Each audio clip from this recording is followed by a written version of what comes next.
तुमच्या घरामध्ये शांतता राहत नाही, कारण कदाचित ग्रह देखील असू शकतो.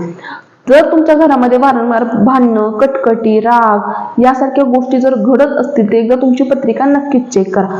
तसेच मंगळ जो आहे हा रागाचा, क्रूरतेचा कारक आहे. जर मंगळ दोष जर घरामध्ये असेल तर अर्थात घरामध्ये ताण तणाव, हट्टी, गैरसमज यासारख्या गोष्टी नक्कीच घडून येतात. तसेच अहंकार असणे व्यक्तीमध्ये अहंकार नक्कीच निर्माण करतो. तसेच शनी खराब असेल किंवा घरामध्ये शनी 7.5 असेल, शनी महादशा असेल तरी घरामध्ये भांडणं, कटकटी यासारख्या गोष्टी नक्कीच घडून येतो. दुरावा निर्माण करतो. घरामध्ये वाद विवाद, गैरसमज यासारख्या गोष्टी नक्कीच घडून येतात. तर यावर उपाय काय करायचा आहे, तर घरामध्ये कंपल्सरी हनुमान चालिसाचं पठण हे होणं गरजेचंच आहे. करू शकत नसाल तर तुम्ही मोबाईलवर लावू शकतात.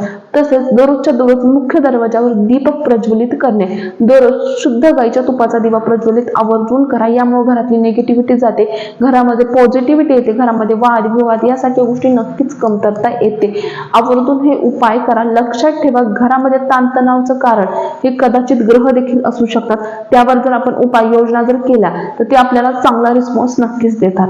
जर तुम्हाला हे जाणून घ्यायचं आहे तर तुमच्या घरामध्ये वाद विवाद भांडणं का होतात तर तुम्ही कॉन्टॅक्ट करू शकतात.